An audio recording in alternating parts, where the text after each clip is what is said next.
ஒரு டீப்பான psychological thought எக்ஸ்பெரிமெண்ட்டை நீச்சே ஒரு செக்ஷன்ல எழுதியிருக்கிறாரு. அதை பத்தி தான் இந்த வீடியோல பார்க்க போறோம். அவர் இதை எப்படி ஆரம்பிக்கிறார்னா, நீங்க ஒரு நாள் பகல்லையோ அல்லது இரவுலையோ உங்களுடைய உச்சபட்ச தனிமையில அமைதியா அமர்ந்திருக்கும் போது ஒரு டீமன் வந்து பேசுதுன்னு வச்சுக்குவோம். அந்த டீமன் என்ன சொல்லுதுன்னா, நீங்க இப்ப வாழ்ந்துட்டு இருக்கிற இதே வாழ்க்கைய முடிவே இல்லாம மறுபடியும் மறுபடியும் இன்ஃபினைட்டா வாழ்ந்துகிட்டே இருக்க போறீங்கன்னு சொல்லுது. அப்ப நீங்க மறுபிறவி எடுக்கிற ஒவ்வொரு வாழ்க்கையிலுமே புதுசா எதுவுமே நடக்காது.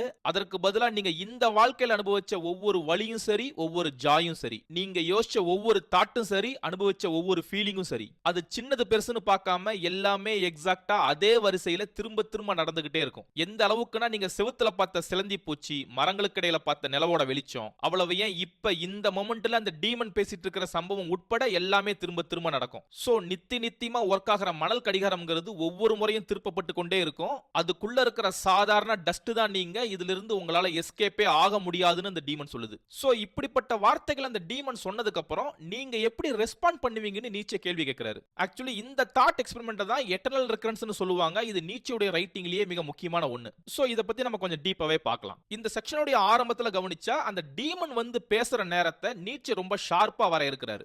ஏன்னா அவர் லோன்லியஸ்ட் ஆஃப் லோன்லினஸ்ங்கிற வார்த்தையை தான் யூஸ் பண்றாரு. அதாவது நீங்க கூட்டமாகவோ அல்லது வேற வேலையில பிஸியா இருக்கும் போது அந்த டீமன் வந்து பேசல. அதற்கு பதிலா நீங்க உச்சபட்ச தனிமையில இருக்கும் போது அந்த டீமன் வந்து பேசுது. ஆக்சுவலி பல பேரால இப்படிப்பட்ட தனிமையை முதல்ல சகிக்கவே முடியாது. ஏன்னா உதாரணத்துக்கு ஒருத்தர் நைட் சாப்பிட்டு முடிச்சுட்டு தனியா மொட்டை மாடிக்கு போய் செல்போன்லாம் யூஸ் பண்ணாம வானத்தை அண்ணாந்து பார்த்து சும்மா யோசிச்சுட்டு இருக்கிறான்னு வச்சுக்குவோம். ஆனா அவரால் அந்த தனிமையை 1/4 மணி நேரத்துக்கு மேல அனுபவிக்க முடியாது. உடனே செல்போனை எடுத்து நோண்ட ஆரம்பிச்சிருவாரு. ஏன்னா அது போன்ற தனிமையில தான் ஒருத்தருடைய மனசு ஆழமா போய் அவருக்குள்ள இருக்கிற கிரைசிஸ பத்தி யோசிக்க ஆரம்பிக்கும். கூடவே பல குதர்க்கமான எண்ணங்களை மேல கொண்டு வர ஆரம்பிக்கும். சோ தனக்கு எதிராக தன்னுடைய மனசே எழுப்புகிற கேள்விகளை கேட்டாலே பலருக்கும் பயமா தான் இருக்கும். அதனாலேயே அதை தொடர்ந்து யோசிக்க விடாம பல பேர் அதை டிஸ்ட்ராக்ட் பண்ண ஆரம்பிச்சிருவாங்க. ஆனா இங்க நீச்சே என்ன சொல்றாருன்னா, அப்படிப்பட்ட தனிமையிலும் தனிமையான நேரத்துல நீங்க யோசிச்சுட்டு இருக்கும்போது அந்த டீமன் வந்து பேசுதுன்னு சொல்றாரு. சோ அந்த நேரத்துல உங்களுடைய அவேர்னஸ்ங்கிறதே பயங்கரமா இருக்கும். அந்த டீமன் சொன்ன சாபமான வார்த்தைங்கிறது உங்களுடைய மனசுக்குள்ள ஆழமா இறங்கும். சரி, அது ஏன் சாபமான வார்த்தைகள்னு கேட்டா, அந்த டீமன் உங்களுடைய வாழ்க்கையில இருக்கிற முக்கியமான தருணங்களை நீங்க ரிப்பீட் பண்ணுவீங்கன்னு சொல்லல. அதற்கு மாறா எல்லா தருணங்களையுமே ரிப்பீட் பண்ணுவீங்கன்னு சொல்லுது. அப்படி பார்த்தா ஒரு மனிதனுடைய வாழ்க்கையில 90% அவன் சலிச்சுக்கிற தருணங்கள் தான் நிறைஞ்சிருக்கும். அதாவது டிராபிக்ல ஸ்டக் ஆகி நின்னுட்டு இருப்பாங்க, ஆபீஸ்ல போரிங்கா வேலை பார்த்துட்டு இருப்பாங்க, வீட்டுக்கு வந்தா செல்போனை ஸ்க்ரோல் பண்ணிட்டு இருப்பாங்க. சோ இப்படி ஒரு நாளுங்கிறது அர்த்தமற்ற செயல்களால தான் பெரும்பாலும் நிறைஞ்சிருக்கும். அப்ப ஒரு நாள் முடிஞ்சதுக்கு அப்புறம் அந்த நாளை எப்படி டெஸ்கிரைப் பண்ணுவீங்கன்னு கேட்டா,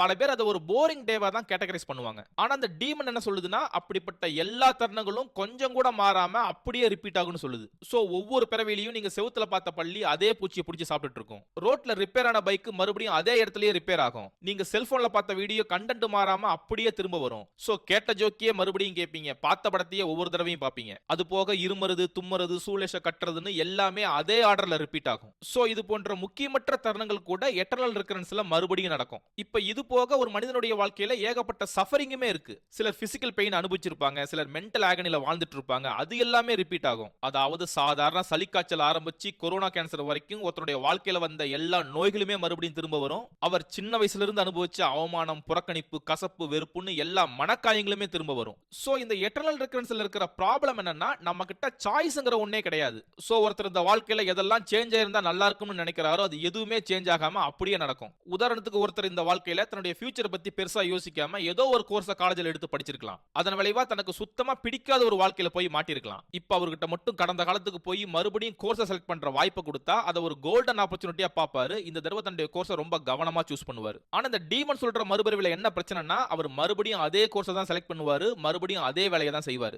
சோ அவர் இந்த வாழ்க்கையில எடுக்கிற ஒரு முடிவுங்கிறது அவர் நித்தியமா வாழ போற எல்லா வாழ்க்கையும் தீர்மானிக்கிற முடிவா இருக்கும். சோ இப்ப இதே மாதிரி தான் டிவோர்ஸும் ரிப்பீட் ஆகும். தெரிஞ்சே முட்டாள்தனமா பண்ண தவறுகள் ரிப்பீட் ஆகும். கெரியரை மாத்த முடியாது, நண்பர்களை மாத்த முடியாது, இன்னைய தேதிக்கு எதெல்லாம் நடந்திருக்கோ அது எதையுமே மாத்த முடியாது. கூடவே நம்ம வாழ்க்கை மட்டும் இல்லாம நம்ம கூட இருக்கிறவங்க வாழ்க்கையுமே மாறாம அப்படியே தான் இருக்கும். சோ சிலருக்கு அப்பா இறந்திருக்கலாம், அம்மாக்கு கேன்சர் வந்திருக்கலாம், பிள்ளைக்கு மனநலம் பாதிக்கப்பட்டிருக்கலாம். இது போன்ற எல்லா ட்ராஜடியுமே ரிப்பீட் ஆகும். இந்த ட்ராஜடியெல்லாம் தாண்டி உலகத்துல மெனவலன்ஸ்னு ஒன்னு இருக்கு. அதாவது இந்த டீமன் சொன்ன வார்த்தைகளை செக்ஸ் டிராஃபிக்கிங்ல மாட்டிக்கிட்ட ஒருத்தரோ, யுத்தம் நடக்கிற இடத்துல வாழ்ற ஒருத்தரோ, வெஞ்சன்ஸால கைகள் துண்டிக்கப்பட்ட ஒருத்தரோ, ரேப் பண்ணப்பட்ட ஒருத்தரோ கேட்டார்னா அவர் எப்படி ஃபீல் பண்ணுவார்னு கொஞ்சம் யோசிச்சு பாருங்க. சோ அப்போ ஒரு மனிதனுடைய வாழ்க்கையில சஃபரிங், ட்ராஜடி, மெனவலன்ஸ், ஈவில்னு ஏகப்பட்ட வெரைட்டில ப்ராப்ளம் இருக்கு. அதனாலேயே பல பேர் தங்களுடைய வாழ்க்கையை சகிச்சுக்கிட்டு தான் வாழுவாங்க. அதுல இருந்து விடுதலை அடைய தான் முயற்சி பண்ணுவாங்க. ஆனா அப்படிப்பட்ட மக்கள் தனிமையில இருக்கும்போது மேல சொன்ன டீமன் வந்து எதுவுமே மாறாது, எல்லாமே ரிப்பீட் ஆகும்னு சொன்னா அதை ஒரு சாபமான செய்தியை தான் பார்ப்பாங்க. அந்த செய்தியை கேட்ட பல பேர் உருக்குலைஞ்சி மண்டிக்கிட்டு தன்னுடைய பல்ல கடிச்சுக்கிட்டு அந்த டீமனை திரும்ப சபிக்க ஆரம்பிப்பாங்க. ஏன்னா அதுதான் காமன் ஹியூமன் ரெஸ்பான்ஸா இருக்க முடியும். இப்போ இங்க நீச்சே என்ன கேக்குறாருன்னா, நீங்களும் மத்தவங்க மாதிரியே அந்த டீமனை சபிக்க ஆரம்பிப்பீங்களா, அல்லது அந்த டீமன் முன்னாடி மண்டியிட்டு நீதான் என்னுடைய கடவுள், இது போன்ற தெய்வீகமான வார்த்தைகளை நான் கேட்டதே கிடையாதுன்னு சொல்ற அளவுக்கு உங்களுடைய வாழ்க்கையில ஏதாவது ஒரு ட்ரெமெண்டஸ் மொமெண்ட் நடந்திருக்கான்னு கேள்வி கேட்கிறாரு. ஆக்சுவலி இந்த இடத்துல தான் இது ஒரு சைக்காலஜிக்கல் கேள்வியா மாறுது. ஏன்னா இந்த தாட் எக்ஸ்பெரிமெண்ட்ங்கிறது நம்முடைய நிகழ்காலத்தையும் நம்முடைய எதிர்காலத்தையும் ஒரு டெஸ்ட்டுக்குள்ள உட்படுத்துது. எப்படின்னா நம்முடைய லைஃப்ல சில சஃபரிங்கும் இருக்கு, சில ஜாய்ஃபுல்லான தருணங்களும் இருக்கு. ஆனா அது ரெண்டும் ஒண்ணா இருக்கிறதுனால நம்முடைய லைஃப் நமக்கு பிடிச்சிருக்கா பிடிக்கலையாங்கிறது நமக்கு பெரும்பாலும் கிளியரா தெரியாது. ஆனா அந்த டீமனுடைய செய்தியை நம்ம யோசிச்சு பார்க்கும்போது ஒரு சிங்கிள் ஆன்சரை செலக்ட் பண்றதுக்கு நம்ம கட்டாயப்படுத்தப்படுவோம். ஒன்னு வெகுண்டெழுந்து அந்த டீமனை நம்ம சபிக்கலாம், அப்படின்னா நம்ம நம்முடைய வாழ்க்கையை வெறுக்கிறோம்னு அர்த்தம். இல்லனா அந்த டீமனை நம்ம வணங்கலாம், அப்படின்னா நம்முடைய வாழ்க்கையை நம்ம விரும்புறோம்னு அர்த்தம். சோ இந்த சினரியோவை நிகழ்காலத்துல இந்த மொமெண்ட்ல நம்ம யோசிச்சு பார்த்தா நம்முடைய வாழ்க்கையை நம்ம வாழ விரும்புறோமா, இல்ல சகிக்க விரும்புறோமா, இல்ல முடிச்சுக்க விரும்புறோமாங்கிறது தெரிய வரும். கூடவே எதிர்காலத்தை எடுத்துக்கிட்டா இந்த டீமனுடைய செய்திங்கிறது நம்முடைய ஒவ்வொரு செயலையும் தீர்மானிக்கிறதுக்குமே உதவும். எப்படின்னா எந்த ஒரு செயலை செய்யறதுக்கு முன்னாடியுமே அந்த செயலை இந்த ஒரு தடவை மட்டும் நான் செய்ய விரும்புறேனா அல்லது எட்டர்னலா செய்ய விரும்புறேனான்னு யோசிச்சு பார்த்துட்டு செய்யுங்கன்னு நீச்சே வலியுறுத்துறாரு. அது ஏன்னா மனிதனுடைய வாழ்க்கை குறுகியதா இருக்கிறதுனால அதுல பல பேர் முட்டாள்தனமான செயல்களை ரொம்ப ஈஸியா செஞ்சிடுவாங்க. ஆனா இந்த டீமனுடைய செய்திங்கிறது வாழ்க்கையை இன்ஃபினிட்டா இமேஜின் பண்ண வைக்கிறதுனால அது ஒவ்வொரு செயலுக்குமான வெயிட்டேஜையுமே ரொம்ப அதிகமா ஏத்தி விட்டுருது. அப்ப உதாரணத்துக்கு ஒரு மணி நேரம் ரீல் ஸ்க்ரோல் பண்ணுமா அல்லது குடும்பத்தோட டைம் ஸ்பெண்ட் பண்ணணுமான்னு வரும்போது இந்த ரெண்டுத்துல நம்ம எதை நித்தியமா அனுபவிக்க விரும்புறோங்கிறத நம்ம யோசிச்சு பார்த்துக்கணும். அதே மாதிரி ஈகோ காரணமா ஆர்குமெண்ட் பண்ணி டென்ஷன் ஆகிறத ஒவ்வொரு பிறவிலையும் அனுபவிக்க விரும்புறேனாங்கிறத ஒருத்தர் யோசிச்சு பார்த்துக்கணும். சோ இப்படி ஒவ்வொரு மொமெண்ட்டையும் பார்த்து பார்த்து செதுக்கிறதுனால நம்முடைய லைஃப்ங்கிறது ஒர்த்தியானதா மாறிக்கிட்டே வருது. அப்ப இந்த எக்ஸ்பெரிமெண்ட்ங்கிறது நம்முடைய வாழ்க்கை மேல ஒரு மாரல் வெயிட்டேஜ் வைக்குது. அதனாலதான் நீச்சவே என்ன சொல்றாருன்னா, இந்த தாட் மட்டும் உங்களை பொசஸ் பண்ணிச்சுன்னா ஒன்னு அது உங்களுடைய வாழ்க்கையை மாத்தும், இல்லனா அது உங்களை போட்டு பயங்கரமா அழுத்துன்னு எழுதுறாரு. ஏன்னா இந்த தாட்டை ஒருத்தர் சரியா ஃபாலோ பண்ணாருன்னா அது அவருடைய வாழ்க்கையை சீரமைச்சுக்கிட்டே வரும். ஆனா அந்த தாட்டை வெறும் மைண்ட்ல மட்டும் வச்சுக்கிட்டு செயல்களை சரிப்படுத்தலன்னா அதுவே அவருக்கு எதிராக நின்று அவர் எப்படி சீர்கெட்டு போறாருங்கிறத அவருக்கு எடுத்து காட்டும். சோ இப்படிப்பட்ட வெயிட் அந்த தாட் கொடுக்கறதுனால தான் இந்த செக்ஷனுக்கு அவர் தி கிரேட்டஸ்ட் வெயிட்னு டைட்டில் வச்சிருக்காரு. இப்போ இந்த பாயிண்ட்லாம் கன்வே பண்ணிட்டு நீச்சே தன்னுடைய கோர் பிலாசபியை நோக்கி இந்த செக்ஷனை நகர்த்துறாரு.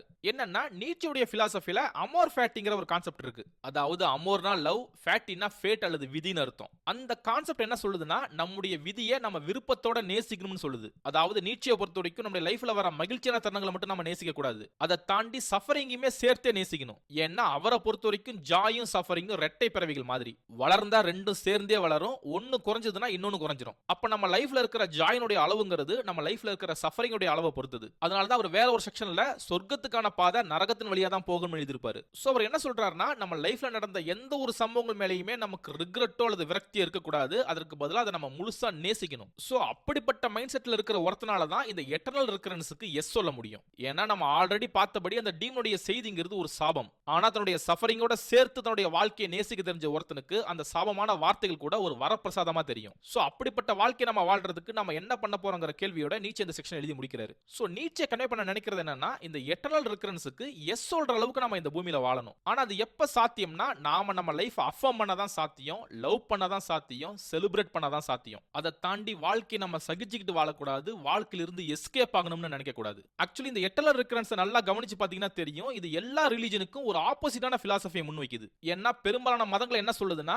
மனிதனுடைய வாழ்க்கையில சஃபரிங் இருக்கு, ஆனா அந்த சஃபரிங்ல இருந்து ரிடம்ஷன் அல்லது மீட்புங்கிறது வேற எங்கேயோ ஒரு இடத்துல இருக்குன்னு வலியுறுத்துது. அதனாலதான் கிறிஸ்டியானிட்டி இஸ்லாம்ல எல்லாம் ஹெவனுங்கிற கான்செப்ட் இருக்கு. ஐ திங்க் ஹிந்திசத்துல கூட மோட்சம்ங்கிற கான்செப்டும் இருக்கு, மறுபிறவிங்கிற கான்செப்டும் இருக்கு. ஆனா இந்த மறுபிறவியில வாழ்க்கைங்கிறது அந்த டீமன் சொன்ன மாதிரி சேமாலாம் இருக்காது. அதற்கு மாறா ஒவ்வொரு பிறவிலையும் வாழ்க்கை தரம்ங்கிறது ஏறலாம் அல்லது இறங்கலாம். இப்ப இதே புத்திசத்தை எடுத்துக்கிட்டா அங்கேயுமே ரீபர்த்ங்கிற கான்செப்ட் இருக்கு. ஆனா என்லைட்மென்ட் ஆகி நிர்வாண நிலையை அடையறதன் மூலம் அந்த ரீபர்த் சைக்கிள் இருந்து நீங்க முடியுங்கிறது அது வலியுறுத்துது. இந்த இடத்துல சின்ன ஒரு டிஸ்க்ளைமர் சொல்லிடுறேன். கிறிஸ்டியானிட்டி தவிர்த்து மற்ற மதங்கள் என்ன சொல்லுதுங்கிறத பத்தின என்னுடைய அறிவுங்கிறது ரொம்பவே கம்மி தான். அதனால எரர் ஏதாவது இருந்ததுன்னா கீழே கண்டிப்பா கமெண்ட் பண்ணுங்க, அது தெரிஞ்சுக்கிறதுக்கு ரொம்பவே யூஸ்ஃபுல்லா இருக்கும். எனிவேஸ் நம்ம நீச்சேவுடைய பெர்ஸ்பெக்டிவ்ல இருந்து பார்த்தா பெரும்பாலான மதங்கள் எல்லாமே இந்த லைஃப்ல இருந்து எஸ்கேப் ஆகிறத தான் சொல்யூஷனாவே கொடுக்குது. அதை தாண்டி எதுவுமே லைஃப் அஃபர்ம் பண்றத வலியுறுத்தல. ஆனா இவருடைய இந்த எட்டர்னல் ரெக்கரன்ஸ் என்ன பண்ணுதுன்னா மோட்சத்துக்கு போற வழி, ரீபர்த் சைக்கிள் இருந்து நீங்கிற வழின்னு எல்லா பாதையுமே அடைக்குது. சோ இந்த ரீபர்த்ல இருந்து எஸ்கேப் ஆகி போகவே முடியாது. கூடவே இந்த மறுபிறவியில அது பெட்டர் வெர்ஷன் எதையுமே ஆஃபர் பண்ணல, அதற்கு பதிலா இந்த வாழ்க்கையை தான் அது மறுபடியும் ஆஃபர் பண்ணுது. சோ இந்த கேஸ்ல ஒரு மனிதனுடைய வாழ்க்கை தன்னால மாறாது, ஒரு கடவுளாலையும் மாத்த முடியாது, அவனுக்கு வேற எங்கேயோ இடத்துல அவன் எதிர்பார்க்கிற வாழ்க்கையும் கிடையாது. சோ அவன் இந்த பூமியில ஒவ்வொரு மொமெண்ட்டையும் சீரியஸா எடுத்துக்கிட்டானா அந்த டீமன் வந்து பேசும்போது அந்த செய்திக்கு அவனால எஸ் சொல்ல முடியும். சோ அப்படி எஸ் சொல்ற அளவுக்கு இந்த லைஃபை பெட்டரா மாத்துங்க, அந்த லைஃபை செலிப்ரேட் பண்ணுங்கன்னு அவர் வலியுறுத்துறாரு. சோ அவ்வளவுதான் இதோட இந்த கண்டென்ட் முடியுது. இந்த செக்ஷனை படிக்கும்போது எனக்கு வந்து டவுட் என்னன்னா அவர் சஃபரிங்கை ஏத்துக்க சொல்றாரு, ஆனா அவர் சொல்ற சஃபரிங்குடைய டெஃபினிஷன் என்னன்னு எனக்கு புரியல. ஏன்னா ட்ராஜடி வழியா வர சஃபரிங்கை வேணா அவர் சொல்ற வழியில நம்மளால டீல் பண்ண முடியும், ஆனா மெனவலன்ஸ் வழியா வர சஃபரிங்க்கு என்ன சொல்யூஷனுங்கிறது எனக்கு புரியல. மேபி அவருடைய மத்த செக்ஷனை படிச்சா அதுக்கான டெஃபினிஷன் புரிய வரும்னு நினைக்கிறேன். எனிவேஸ் இந்த செக்ஷனை பத்தி உங்களுடைய பெர்ஸ்பெக்டிவ் கீழ ஷேர் பண்ணுங்க. கூடவே உங்ககிட்ட இந்த டீமன் வந்து இந்த செய்தியை சொன்னா உங்களுடைய ரெஸ்பான்ஸ் என்னவா இருக்குங்கிறத ஜெனுயினா கீழ கமெண்ட் பண்ணுங்க. ஒருவேளை நீங்க எஸ்ன்னு சொல்ற ஆளா இருந்தா எஸ்ன்னு சொல்ல வைக்கிற அளவுக்கு அப்படி என்ன ட்ரெமெண்டஸான மொமெண்ட் உங்க லைஃப்ல இருக்குதுங்கிறதையும் கீழ ஷேர் பண்ணுங்க. கூடவே விருப்பம் இருந்தா உங்க நண்பர்களுக்கும் ஷேர் பண்ணி அவங்களுடைய ரெஸ்பான்ஸ் என்னவா இருக்குதுங்கிறதையும் கேளுங்க.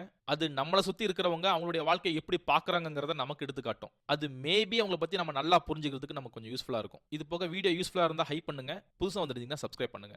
Thank you.